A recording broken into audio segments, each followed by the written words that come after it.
Bonjour à tous, cette vidéo est destinée aux élèves de première spécialité maths de Sainte-Élisabeth.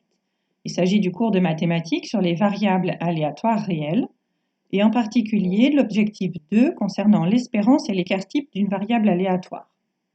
Ce qui m'intéresse aujourd'hui, c'est la propriété qui se situe au milieu de la page et qui s'appelle la loi des grands nombres. Cette propriété dit la chose suivante. Après un grand nombre de réalisations de l'expérience aléatoire associée à x, la valeur moyenne prise par la variable aléatoire x se rapproche de l'espérance de x. Il faut bien différencier la valeur moyenne, qui est une donnée statistique calculée sur des événements ayant déjà eu lieu, de l'espérance mathématique, qui dépend d'un modèle mathématique et qui fait un calcul sur des événements qui n'ont pas encore eu lieu. Alors cette loi des grands nombres parle de l'espérance et de la moyenne, mais parle également, et ce n'est pas noté, c'est dommage, des fréquences d'apparition des différentes valeurs d'une variable aléatoire. Je peux reprendre l'exemple qui est situé juste au-dessus. Vous avez trois variables aléatoires, -5, -2 et 10, avec chacune des probabilités théoriques, 0,6, 0,1 et 0,3.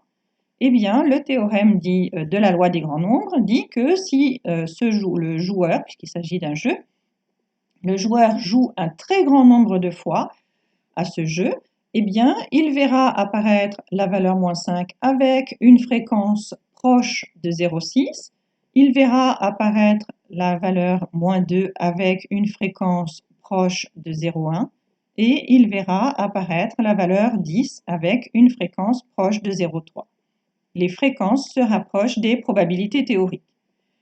Vous avez ici une copie d'écran d'un tableur Excel et je voudrais vous montrer un exemple sur Excel également. J'ouvre donc Excel et sur Excel, je voudrais vous montrer non pas exactement le même exemple que dans le cours, mais un lancer d'un dé équilibré. Alors, on va faire un premier tirage qu'on va appeler donc le tirage numéro 1. Et je vais écrire égal aléa. Et vous voyez que Excel me propose deux fonctionnalités. Aléa tout court, qui renvoie un nombre aléatoire compris entre 0 et 1. Mais celui qui va m'intéresser aujourd'hui, c'est aléa entre bornes, qui renvoie un nombre aléatoire entre les nombres que vous spécifiez. Donc moi, c'est aléa entre bornes, entre 1 et 6. Vous voyez que, par exemple, ici, ça a donné la valeur 6. Si j'appuie sur la touche F9, qui rafraîchit la page, vous voyez que ça ne donne pas toujours le même nombre. Si je fais un second tirage, je vais l'appeler donc tirage 2, ça ne me donne pas non plus le même nombre. Si je fais un troisième tirage, etc., et je vais faire ainsi 10 simulations de lancer de dés. Vous avez, à la première fois, vous avez eu 1, puis vous avez eu 3, puis vous avez eu 1, etc., etc. Si j'appuie sur la touche F9 de rafraîchissement de la page, les nombres changent et à chaque fois, il y a des valeurs différentes. Je rappuie une deuxième fois. Voilà, ça l'a encore changé. Alors, ce qui va m'intéresser, moi, c'est la fréquence du... Quel nombre vous voulez? 4? Allez, le 4. Alors, la fréquence du 4. La fréquence du 4, ça veut dire que on va calculer le nombre de fois, je vais utiliser nombre si, détermine le nombre de cellules non vides répondant à la condition. Donc, nombre si, le nombre de fois parmi mes 10 tirages où j'ai obtenu donc le 4. Donc, Excel compte. Et effectivement, il y a eu 2 fois le nombre 4 ici, là, 4 et 4. Si j'appuie sur la touche F9,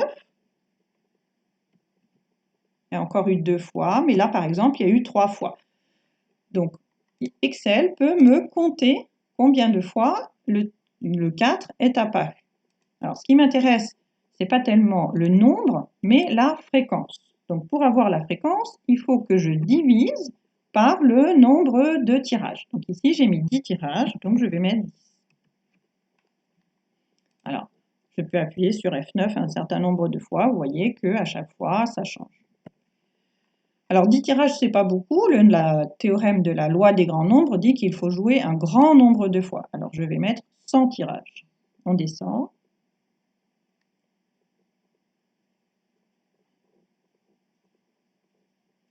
Voilà, ça dure un peu longtemps, parce qu'il faut descendre jusqu'à 100, 80, on y arrive, hop, hop, 99. Voilà, 100 tirages.